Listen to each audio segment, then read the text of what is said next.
এটা ছিল পৌষ সংক্রান্তির ভিডিও। তো সবার ঘরে ঘরে নিশ্চয়ই পিঠে হচ্ছে। তো চলো, আমি এখানে মোটামুটি 3খানা নারকেল নিয়ে নিয়েছি। আর এই যে 3খানা নারকেল থেকে তারপর নারকেলগুলো কুড়িয়েও নিয়েছি। আর আজকে আমি বানাচ্ছি পাটিসাপটা। আর ভাপা পিঠাও বানাবো, সেটাও তোমাদের সাথে শেয়ার করব। তো এখানে আমি একটা বড় বাটি করে ময়দা নিয়ে নিয়েছি, তার থেকে একটুখানি বেশি পরিমাণে চালের গুঁড়ি নিয়েছি, আর তার থেকে একটু কম পরিমাণে সুজি নিয়েছি। আর এখানে নিয়ে নিয়েছি চিনি। আর এই দেখো, একটা পাত্রে গরম করে দুধও নিয়ে নিয়েছি। ঠিক আছে, এবার এটাকে একটা ব্যাটার বানানোর জন্য রেডি করব, কিন্তু তার আগে আমি এখানে আগে পুরটা বানিয়ে নিচ্ছি। তো কড়াইয়ের মধ্যে নারকেলটা কুড়িয়ে নিয়ে নারকেলটা দিয়ে দিয়ে গুড় দিয়ে ভালো করে মিশিয়ে নিয়েছি। তারপরে এবার গ্যাস জেলে ভালো করে পুরটাকে জাল দিচ্ছি। পুরটাকে তো যেহেতু পিঠের মধ্যে দিয়ে রান্না করতে হবে, তো সেই কারণে পুরটাকে ভালো করে জাল দিচ্ছি। এটা দিয়ে হবে ভাপা পিঠে, আর হবে আমাদের পাটিসাপটা। চলো ভালো করে এটাকে জাল দিয়ে নিই, আর একটু যেই শক্ত শক্ত হয়ে যাবে তো নামিয়ে নেবো। এবার আমি ব্যাটারটা রেডি করব পাটিসাপটার জন্য। তো ময়দা দিয়ে দিয়েছি, চালের গুঁড়ি দিয়ে দিয়েছি। তো এবার আমি এর মধ্যে সুজিও দিয়ে দেবো। আর চিনিটাকে আমি তোমাদের বলে দিই একটু গুঁড়ো করে নিয়েছি, যাতে ভালো করে মিশে যায়। তো চিনিটা মিশে গেলে কি হবে বলো তো, বেশি ব্যাটারটা গুলতে টাইম লাগবে না। চিনিটা গোটা দিতেও পারো, কিন্তু এবার গোটা দিলে কি একটুখানি বেশি গুলতে টাইম লাগে, তো সেই জন্য। যাই হোক, আমি এবার চিনি গুঁড়োটা এর মধ্যে দিয়ে দিলাম। যে যেরকম পরিমাণে মানে মিষ্টি খাবে, তো একটু বেশি খায় যারা, তারা একটু বেশি চিনি দেবে, যারা একটু কম খায় তো কম দেবে। তো এখানে বলতে ভুলে গেছি তোমাদের, মানে দেখানো হয়নি, তো একটু নুনও সামান্য দিয়েছিলাম। এবার গরম দুধটাকে একটু হালকা ঠান্ডা করে নিয়ে আমি এর মধ্যে অল্প অল্প করে একটু মেশাতে থাকবো। আর এবার এটাকে ভালো করে নাড়তে থাকবো। তো একটা স্মুথ ব্যাটার তৈরি করব। তো ব্যাটারটা এমনই হবে যে না খুব বেশি ঘন, না খুব বেশি গাঢ়। হ্যাঁ, এমন ব্যাটারটা হবে যাতে প্যানে লেগে না যায়, সেই রকমভাবে তোমাদের তৈরি করতে হবে। আমি একটা হাতার সাহায্যে ভালো করে এটাকে নেড়ে নেড়ে তৈরি করে নিয়েছি। চলো এবার গ্যাসের ওভেনে একটা তাওয়াও বসিয়ে দিয়েছি। এই দেখো, আমি একটু সাদা তেল ভালো করে গ্যাসের তাওয়াটাকে ব্রাশ করে দিলাম।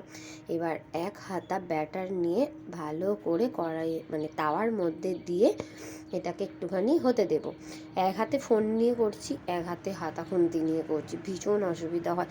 আমার যেহেতু ফোন ধরার কেউ নেই, আমাকে নিজেই করতে হচ্ছে, তো সেই কারণে একটু অসুবিধাই হচ্ছে। তো তোমরা একটু ম্যানেজ করে নিও, হ্যাঁ। তো এটা আমি পুরোপুরি গোল করতে পারলাম না, যেই যে বললাম এক হাতে ফোনটা ছিল। যাই হোক, এখানে মাখা সন্দেশের পুরটা আমি এর মধ্যে দিয়ে দিলাম। এবার আস্তে আস্তে একটুখানি হয়ে যাওয়ার পরে সাইড থেকে তুলে ভালো করে চিপে দিলাম, এবার রোলের মতো করে দেবো। ব্যাস, তাহলে আমাদের তৈরি হয়ে যাবে পাটিসাপটা।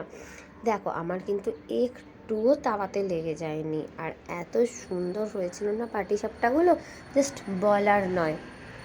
হ্যাঁ, মিষ্টিকে এখান থেকে একটুখানি টেস্টও করতে দিয়েছিলাম, জাস্ট একটুখানি। ও যেহেতু বেশি খেতে পারবে না, তো বাড়ির সবাই খেয়েছিল, আরও অনেকজনকে দেওয়া হয়েছিল। তো সবাই খুব ভালো বলেছে, আমার খুব ভালো লেগেছে।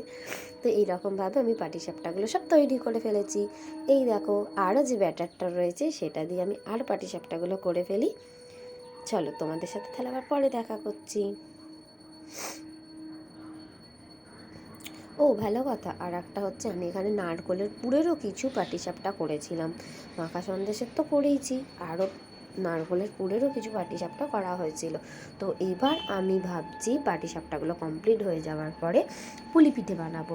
তো পুলি পিঠের জন্য মা এখানে গরম জল দিয়ে চালের গুঁড়ি মেখে গোল গোল করে পাকিয়ে রেখে দিয়েছে, যাতে আমার এখানে করতে সুবিধা হয়। এই দেখো, আমি একটা গোল্লা নিয়েও নিয়েছি। এবার 2 হাতের বুড়ো আঙুল দিয়ে প্রেস করে ভালো করে ওটা একটা বাটির মতো শেপ দিতে হবে। বাটির মতো শেপ দিলে এটা বাটির আকৃতি হয়ে যাবে। তার মধ্যিখানে আমি নারকলের পুরটাকে নিয়ে 2 সাইড ভালো করে মুড়ে দেব। এবার নারকলের পুরটা এর মধ্যে ঢুকিয়ে দিয়েছি। এবার আমি ভালো করে বুড়ো আঙুল দিয়ে প্রেস করে দিয়েছি। আর এবার একটা মুখগুলোকে মুড়ে দিতে হবে।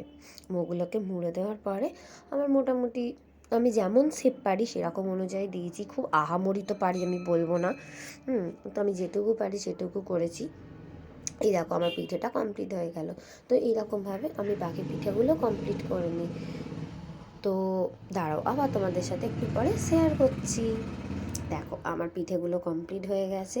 এবার আমি গ্যাসের ওভেনে একটা বড় হাঁড়ি বসিয়ে দিয়েছি জলের, যাতে জলটা ভালো করে ফুটে যায়। তার মধ্যে একটা সেই ফুটো ফুটো যে ডেকচি বা থালা হয়, সেই থালাগুলো ওর মধ্যে দিয়ে দিতে হবে, যাতে বাষ্পটা বেরোয়। সেই বাষ্পটার জন্যই তো মানে ইয়েটা মোমোগুলো মোমোর মতন করে স্টিম হবে। মোমোগুলো যেমন স্টিম হয়, তো পিঠেগুলো ওরকমভাবে স্টিম হবে। তো এই দেখো, গরম জলের মধ্যে গরম জলটা যখন ফুটছিল, ফুটো ডেকচিটা দিয়ে আমি এগুলোকে স্টিম করতে দিয়েছি। এই দেখো আমার একদম পুলি পিঠে রেডি। ব্যাস, কেমন লাগলো ভিডিওটা অবশ্যই জানিও।